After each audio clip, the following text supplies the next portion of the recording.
His new book is out where all books can be acquired now for a week plus. Playmakers.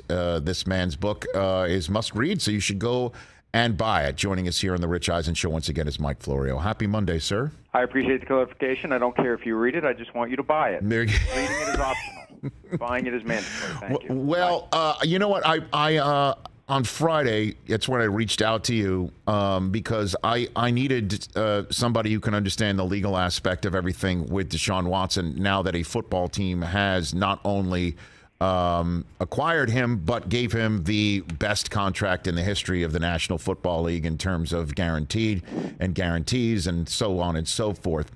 And you, with your knowledge of the NFL and also legal world, perfect. And I appreciate you joining me here. So that's my preamble to basically start with the Browns on Friday said that their legal staff told them they could not or should not reach out to any of Deshaun Watson's accusers because I guess I don't understand why. So I'll give you the floor on that aspect of what we heard from Friday. Well, the various people who addressed the matter, GM Andrew Berry in the press conference that happened alongside Deshaun Watson and Coach Kevin Stefanski, and then ownership, which zoomed in 2 hours later, and a lot of people believe that they all should have been there facing the music together, that the owners should have been there elbow to elbow with Deshaun Watson at his introduction to Cleveland. The message from Berry and from the Haslams was that the lawyers strongly encouraged them to not talk to these people because it would potentially interfere with the criminal investigation. So they hired an outside investigator who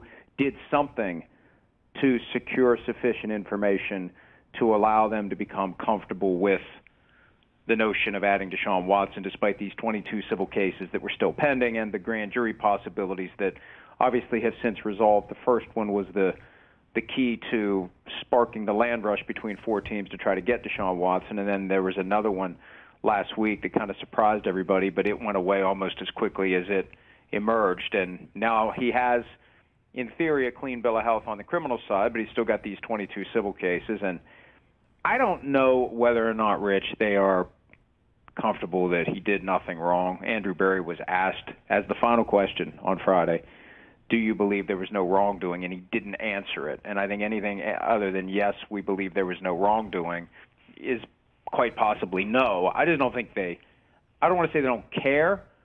I just think they're not really all that concerned about tracking down a final answer. They're concerned about what happens going forward. Can we trust him in Cleveland? Are we going to have similar issues here? And are we going to get past this at some point and get to playing football and winning games and everyone's going to forget about it? I think that they didn't necessarily want to track down every last detail. They just want to be comfortable that moving forward, it's not going to be something that they're going to have to deal with in Cleveland as it relates to potential new claims. But what about the legalese about they shouldn't contact, and look into it? So a team says that they did their due diligence but didn't speak to anybody who says otherwise about Watson makes no sense to me. And there's a legal reason for it? Well, one thing they could do is read the transcripts of the plaintiffs who have given sworn testimony within the confines of the civil actions. Now, not all of them have done that. So at some point you run out of material if the goal is to find out what every specific person says about Deshaun Watson, and then you have other resources available. Now, again, it all depends on how good the investigators are. You talk to people from the Houston Police Department. You talk to other people in the community. You talk to people who know these individuals who are making these claims against Deshaun Watson. You speak extensively to his team. And lawyer Rusty Hardin has been on record saying he thinks that all of the women are not telling the truth. Now, I don't think he's come out and said it's a conspiracy or whatever, and it's going to be very difficult to hold a conspiracy of 22 individuals together for 1 year plus if it is something like that. But I just think at the end of the day, they made an assessment that he's got an issue in the civil justice system that he has to resolve. He's got an issue with the league that's going to result in a suspension at some point. But after all of that happens, we move forward with a franchise quarterback for at least the next decade, and we're fine making that bet. So that's why I think deep down, Rich, that's why I say they didn't care. And I don't mean that they are uncaring. I mean they just don't care about the details. He's not going to be charged criminally. He's got to work out these civil cases, and the best thing they could do is tell him, just take some of this $230 million and settle the damn cases. They're doing this for the payoff, not for the short term. They understand there's going to be short-term pain. They're dealing with it. I don't know that they properly estimated what they were going to be dealing with, but I think to get down to it, they just really didn't want to turn over every rock and find out everything and make their own judgment. Because if they had determined he had done something wrong, I still think they would have done the deal. They just want to know going forward, can they trust him not to engage in the same behaviors again? Has he learned his lesson? That's the thing that I think that they wanted to know. Mike Florio of PFT Live on Peacock, author of Playmakers, where all books are sold, Pro Football Talk here on the Rich Eisen Show.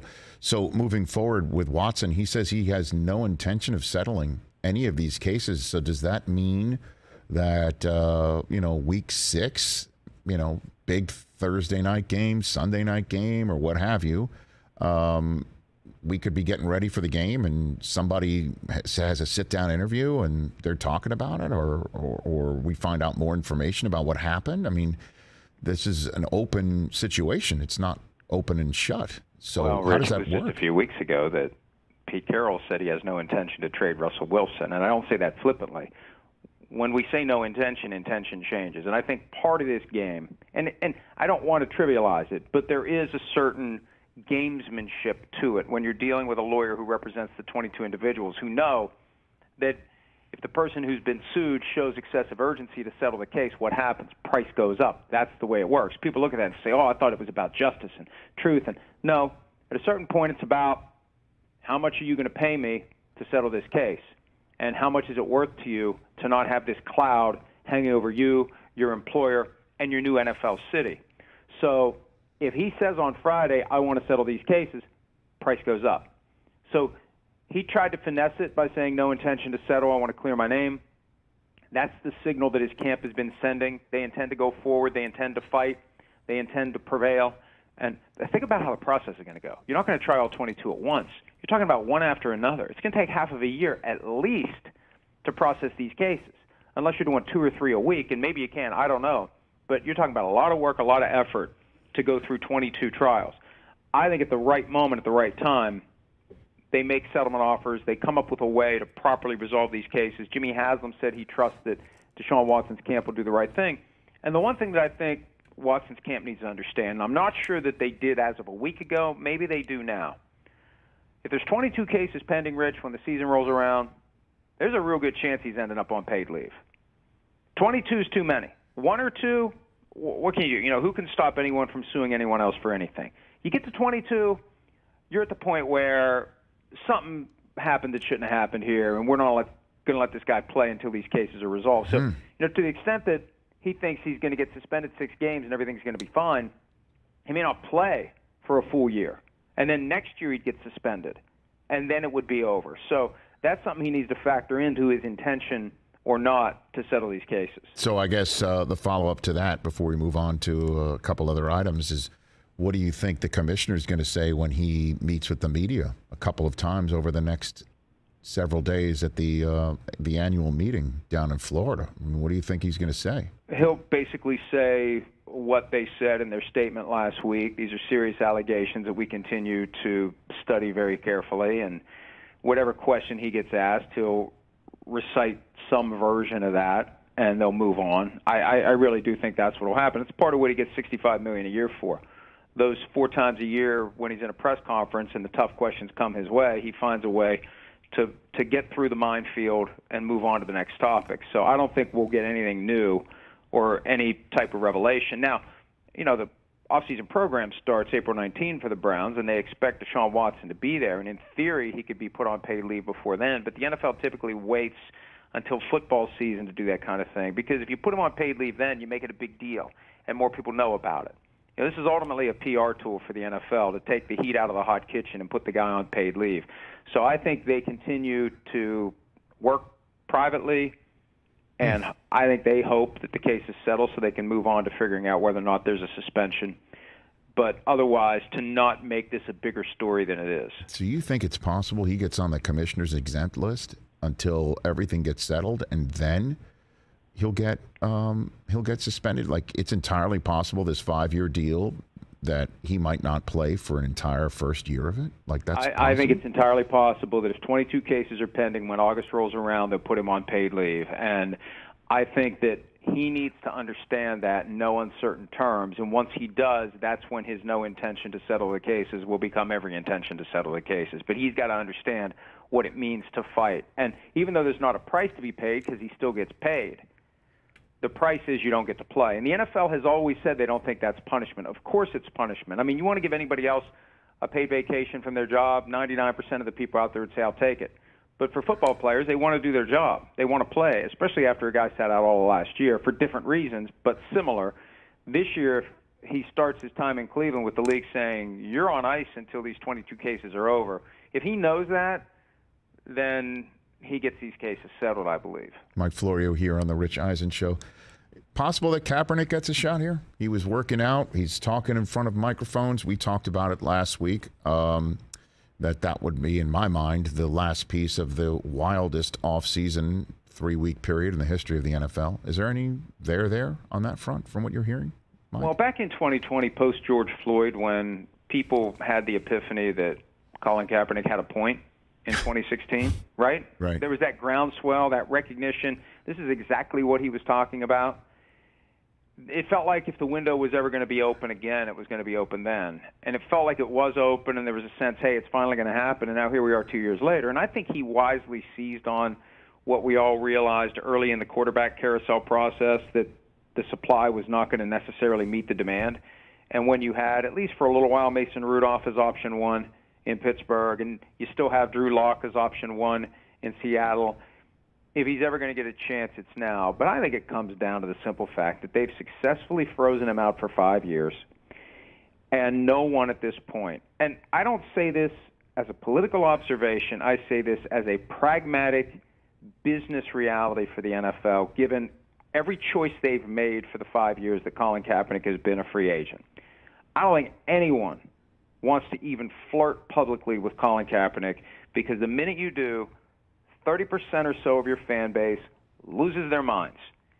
And that's why he never got signed in the first place. And again, that's wrong. It was wrong for them to collectively shun him, and he ultimately got between $5 and $10 million from the league for colluding to keep him out, even though he never did anything that violated any rules. I know that makes people mad, but he never did anything that violated a single rule of the NFL.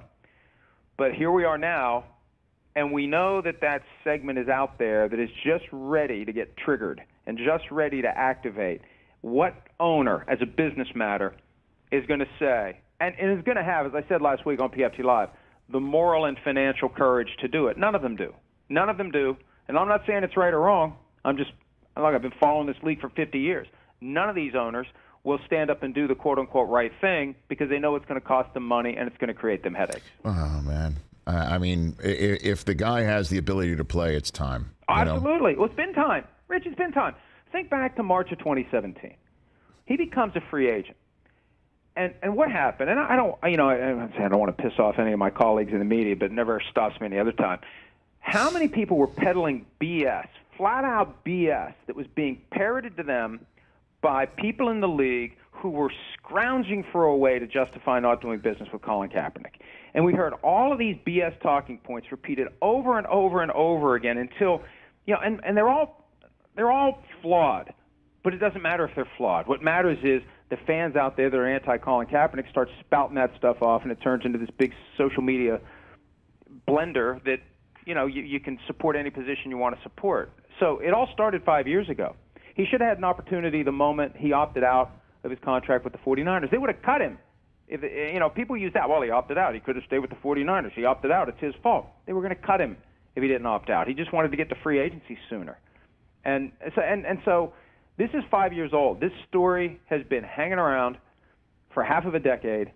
That's why I don't see it changing all of a sudden. What out there that's happened other than him doing a few workouts and a couple of crappy quarterbacks currently at the top of depth charts? What else has changed to bring it to the point where we're going to reverse 5 years of the NFL giving him the cold shoulder? And again, I think it's wrong. It's been wrong from the inception. But I don't know what's changed to cause what would be a dramatic shift at this point. Mike Florio here on the Rich Eisen Show. before I let you go, you just mentioned how the 49ers once upon a time cut a quarterback that took him to the Super Bowl in Kaepernick. Is that the option in front of them about Jimmy G right now? How come? Is it the shoulder is the reason why he's not going elsewhere, and or just seats have been taken up? What's the latest on Jimmy Garoppolo? Well, it's red flags galore for a team that would even entertain the possibility of trading for him. Now, John Lynch, the GM of the 49ers, said today that they don't want to cut him. Well, no, they want to get value for him. But here's the problem. 1 year left on his contract, $25 million compensation package. He had shoulder surgery on his throwing shoulder without even telling the team. He went and did it on his own. Nobody knows when he's going to be healthy. And the 49ers want to trade that contract, that $25 million plus salary charge and cap charge, to another team that currently doesn't know what they're getting. Meanwhile, the 49ers are weighed down by that $25 million cap charge. They could be using those dollars to re-sign Nick Bosa, Deebo Samuel. So it's a strange game of chicken, I think. And, you know, the 49ers possibly overplayed their hands before the Colts got Matt Ryan. Matt Ryan falls out of the sky onto the Colts, and they're out of the market. And the Saints decide to stick with Jameis Winston, and the Steelers opt for Mitchell Trubisky, and there go the three possible destinations for Jimmy G via trade.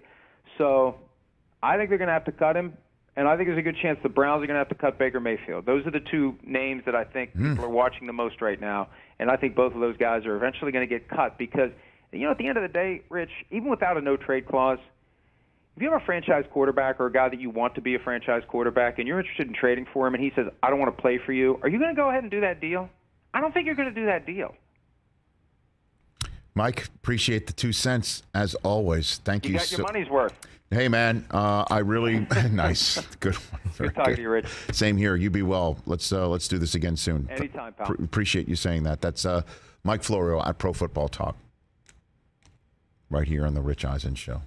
Hey, you watched all the way to the end. Thanks for that. Watch more right here.